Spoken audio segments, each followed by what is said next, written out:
And at this time, I'd like to ask that everyone stand and clap for the new National Board Certified Teachers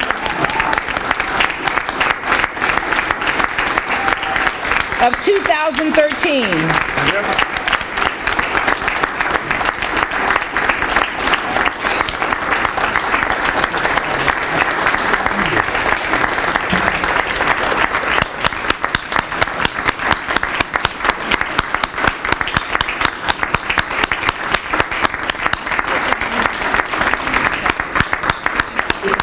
Awesome, awesome. You look wonderful.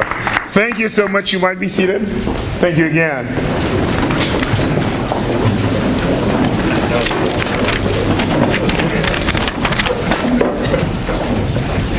Again, we want to thank those of you who might have just come in for having come here to support, celebrate, and just rejoice with our folks here, because we know that you've truly earned this great milestone that you've accomplished. And without any further ado tonight, I would like to welcome again the Honorable LaShawn L. Baker III, our County Executive, who will bring some welcome and opening remarks to us all tonight. Thank you.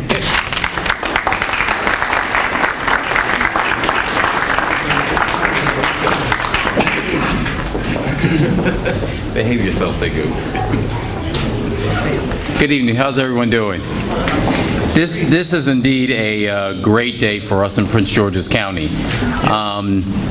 Having you go through the program and becoming nationally board certified is one of the things that we wanted to highlight in this administration and in this county. It was part of discussions that not only I've had with Segun Eubanks, but also with Senator Pinsky, as we talk about how we elevate and recognize the great teaching that goes on at Prince George's County.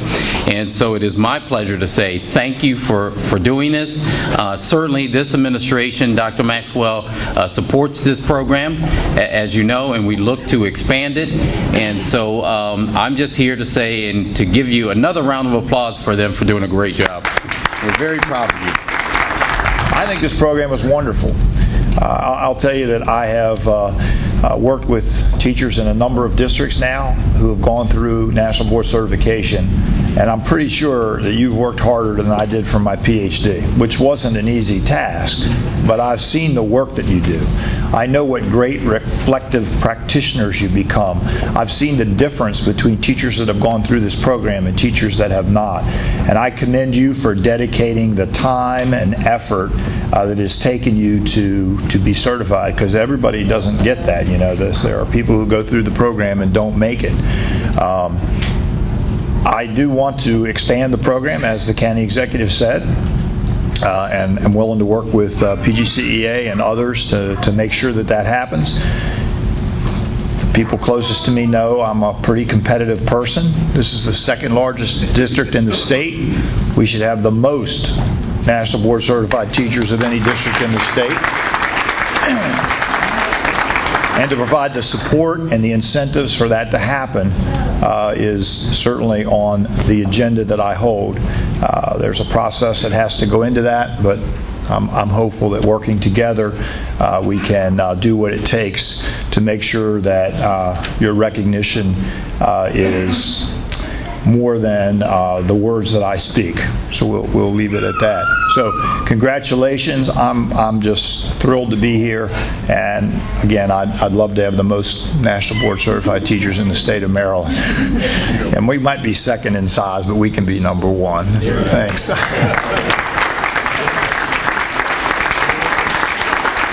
Thank you, Dr. Maxwell.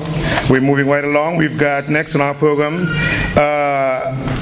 Segun Eubanks, who's the chair of the Board of Education, who will be coming next. Thank you.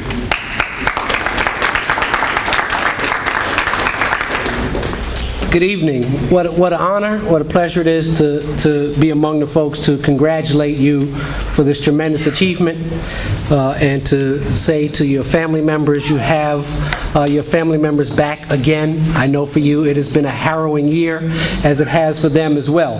I don't often get an opportunity. I wear kind of two unique hats in my position as board chair. I don't often get to wear them both at the same time, but I do tonight because in addition to being chair of the board of this wonderful county and our great public school system, I work in my day job for the National Education Association with my friends and colleagues at MSEA and Prince George's County Education Association. And as Director of Teacher Quality, we've worked for almost 20 years, since the day I arrived at NEA, to proliferate the idea of national board certification throughout the country and to make sure that each and every one of our teachers is striving for the excellence that you've already achieved.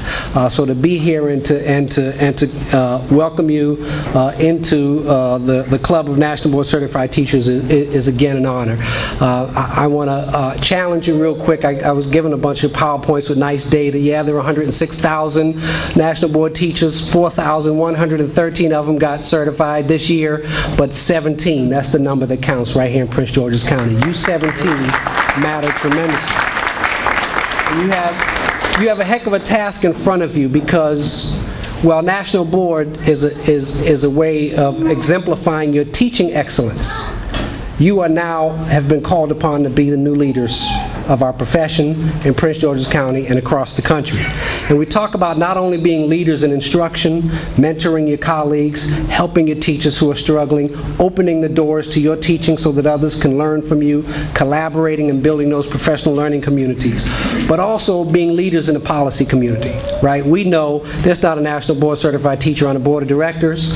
We know there's not one in Annapolis, and there sure aren't any on Capitol Hill.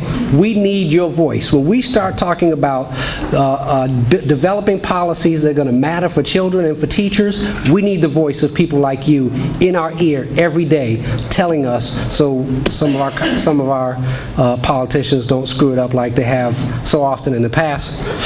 Perhaps present company included. I'm going to try to avoid that myself. But we need your leadership. Right, yeah, you guys, all present company excluded aside from myself. And we need your leadership in our great association. And the 3.2 million educators who represent the National Education Association, the 18,000 plus employees here, most of whom are members of, or many of whom are members of PGCEA, we need your voice in our association to lead, to be on committees, to help us to move, to continue to be and become the great association that we are. So all you need to do now is to work twice as hard as you did before, and you will have our support. And we're honored to have you be part of this great county. The only other thing I'll say is also, I think there was some fine print in this that said you cannot leave the county under any circumstances for at least 5 years. I'm pretty sure that was in this whole agreement, so we need you to stay, we need you to lead. Thank you very much.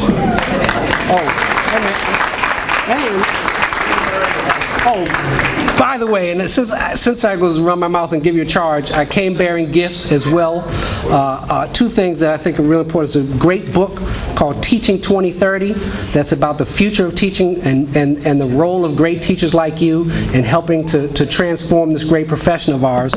And a report that was done by a group of National Board Certified teachers like yourselves about the future of teaching and the teaching profession and the union's role in leading that charge. I brought exactly 17 of them. Wow. Several of the staff members have already tried to steal some copies, so make sure you get both of your copies of these. Read them. There's actually a new book out by the same group of National Board teachers called Teacherpreneurs. So any of you who read this and are excited about it, email me. I'll send you the next book too. All right, thank you.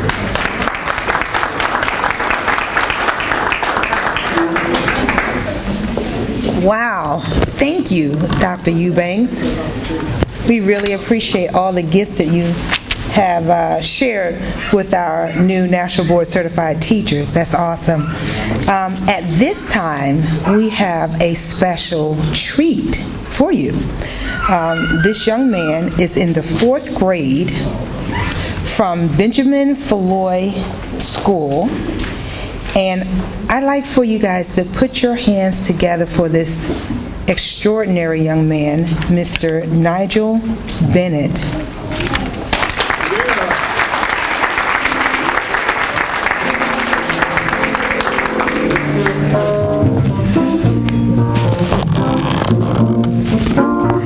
Hello, my name is Nigel Bennett. I'm in the 4th grade at Benjamin D. Falloy Creative and Performing Arts Academy.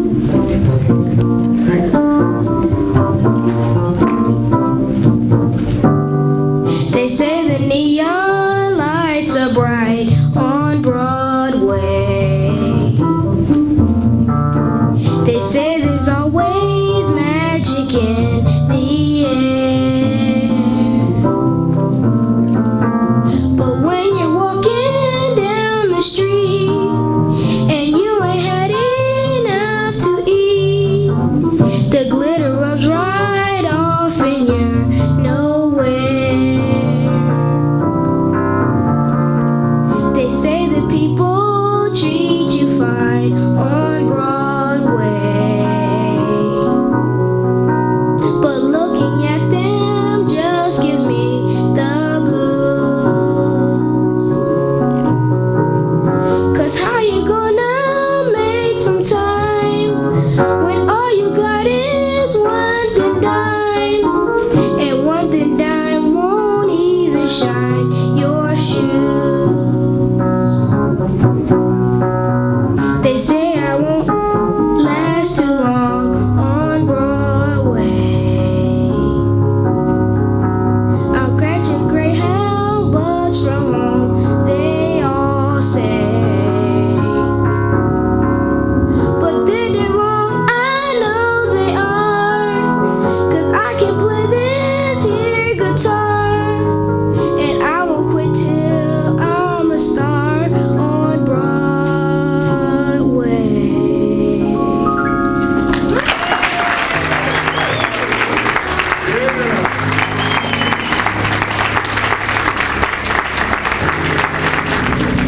Thank you so very much.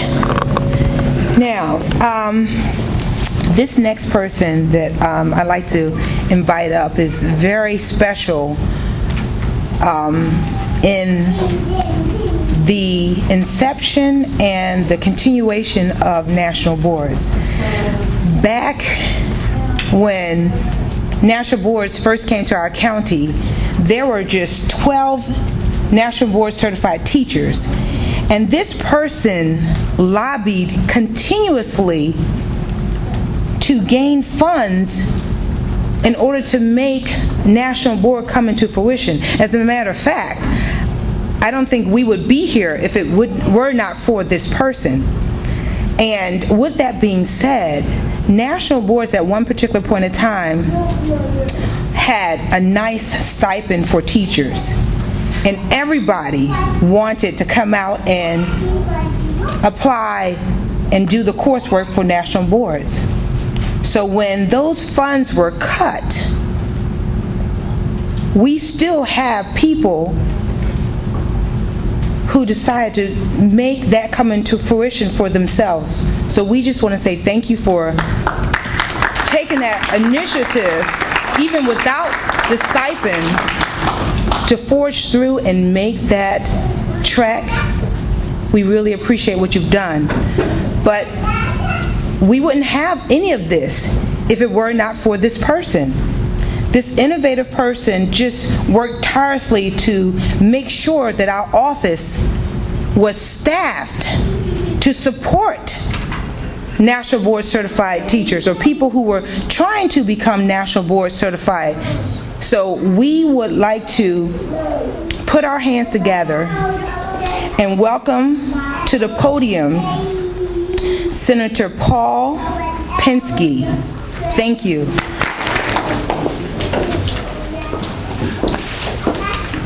Thank you for that warm introduction.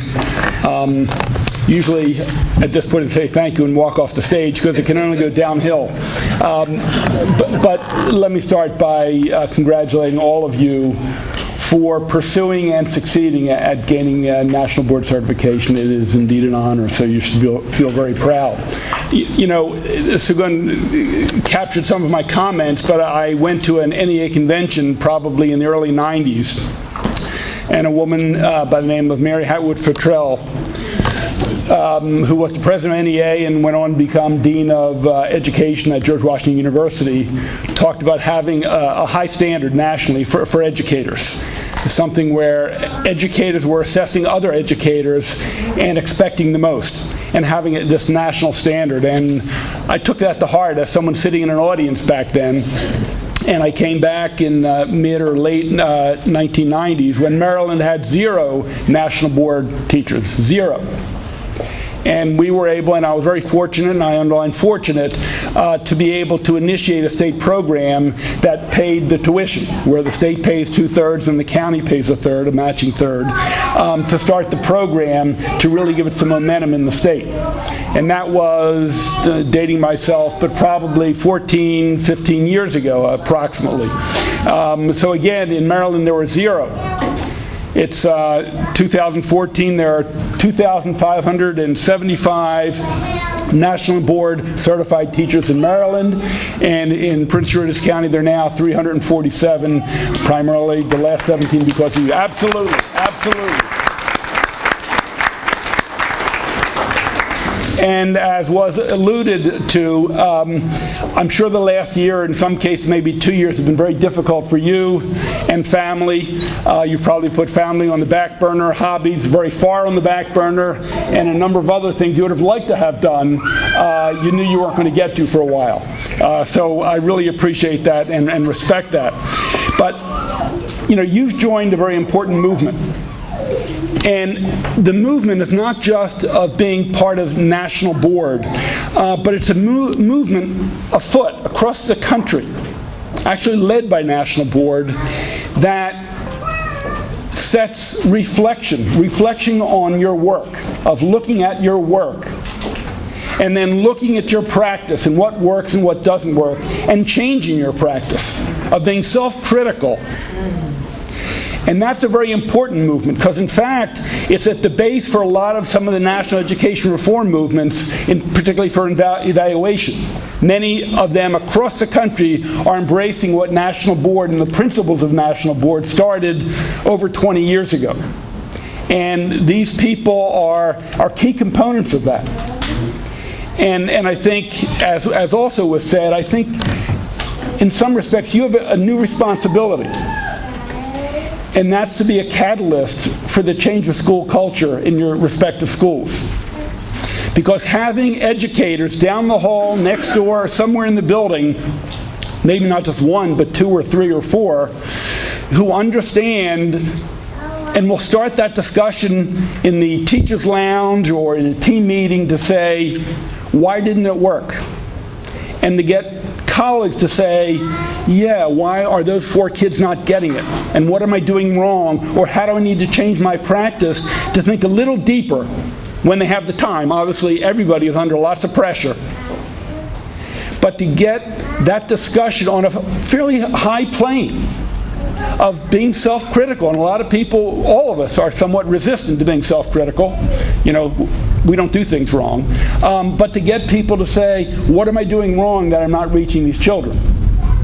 And to pushing your colleagues to have that same dialogue and to think about that and to go home and say, what can I do differently? Because you've been through a year or 2 years of, that's obviously the foundation, or much of the foundation of the National Board process.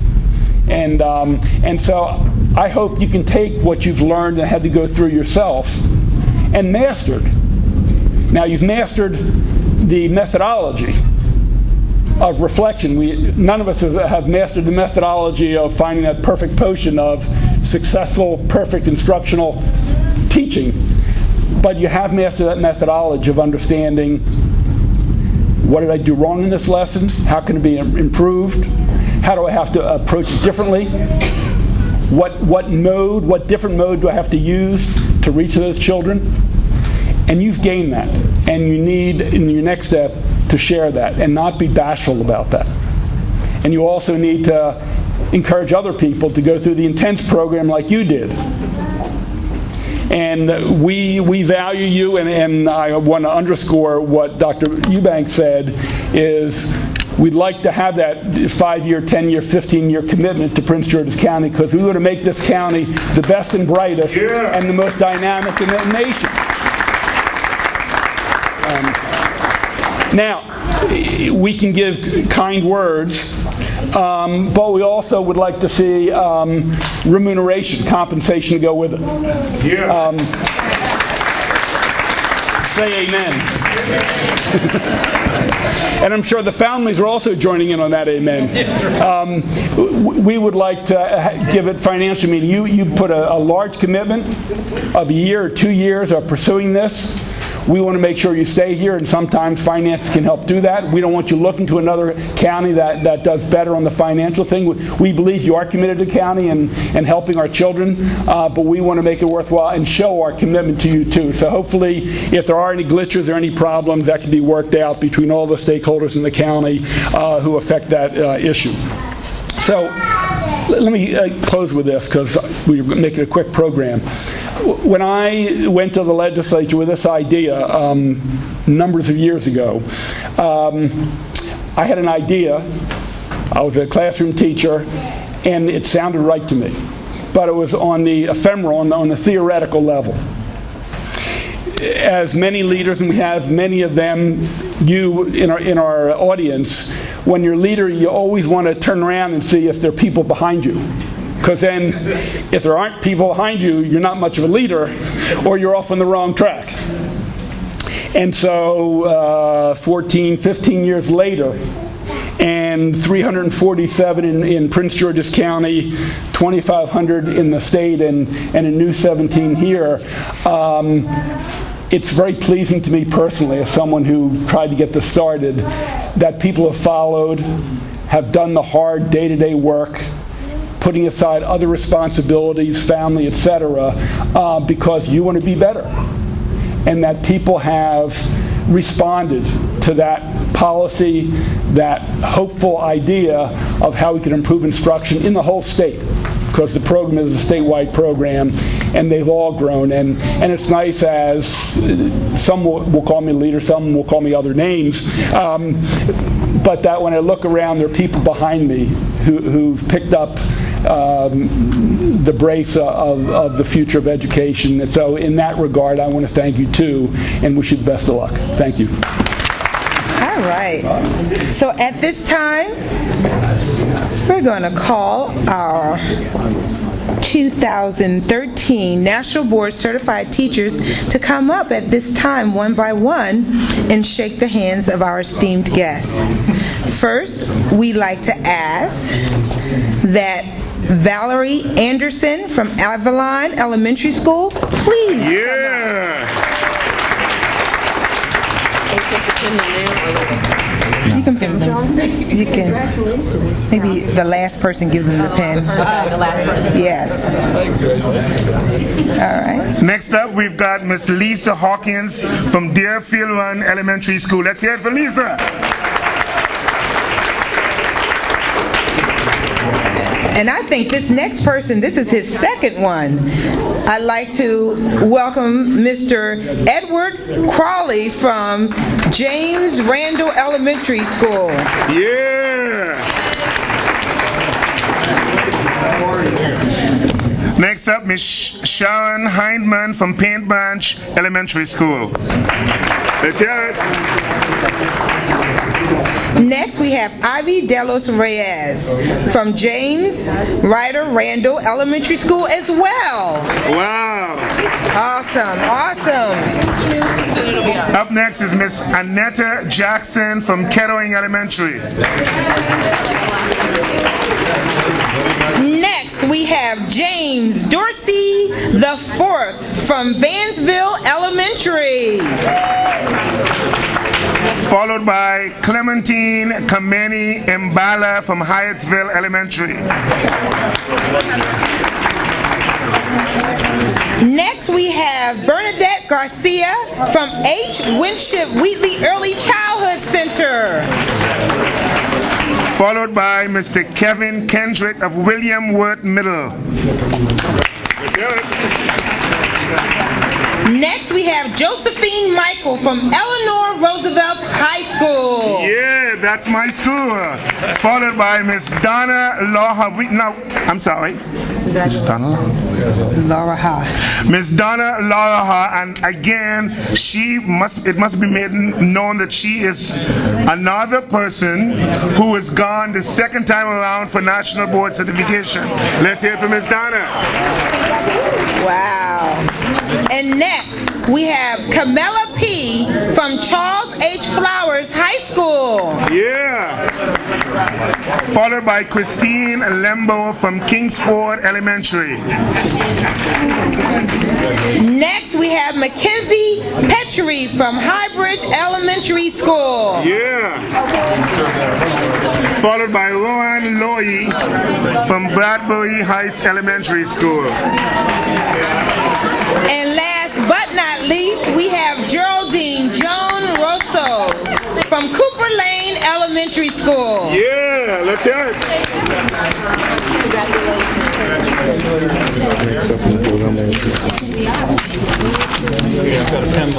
We have a pen left? All right, all right.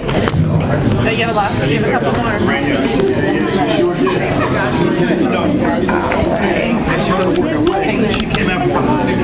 Awesome.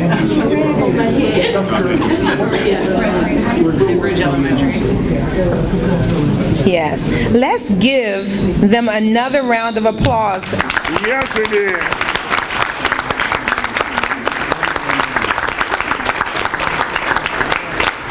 We are so excited about our new leaders. These are the future leaders of the schools of Prince George's County. And we're so happy that each of you have taken this journey for national boards. I'd like to invite another Wildcat. Yes, another Wildcat. Once a Wildcat, always a Wildcat. This gentleman taught French. Bonjour. At Northwestern High School. Last but not least, I'd like to welcome Mr. Kenneth Haynes, the president of PGCEA. Welcome. Yeah. Good to be here. Now if I can just get the tech to work. I got the hardest job here. I'm in between people who have been killing themselves for the last year and the people who love them. But this is my house. I'm union all the way, so I need to proselytize just a little bit. As president, I'd like to first let you know how much I appreciate your efforts at accepting the challenges for continuous growth in your profession. If organized labor is to survive in the coming century, it must change to meet the needs of the times, and these times demand that we fully embrace all three frames of modern unionism. We lived for too long with frame number one, which is the industrial model. It will no longer suffice simply to ask for more money. The pursuit of compensation and just benefits is the foundation of our efforts at the association, but it can no longer be the only thing for which we advocate. The second frame of modern unionism is social justice. The social justice model has always been the taproot of unionism. We have the added charge of seeking justice for the children we serve. It's perhaps our most important task to tell the truth to power about the inequities that our students and teachers face in the schoolhouse. We must not allow society to turn a blind eye to the very real plight of socioeconomically deprived children.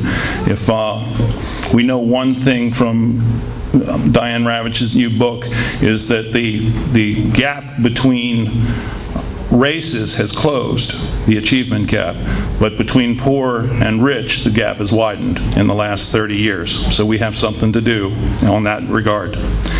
The third frame is the professional model. It's the model that you have just taken the opportunity to steer the debate and challenge the assertions of our very public adversaries.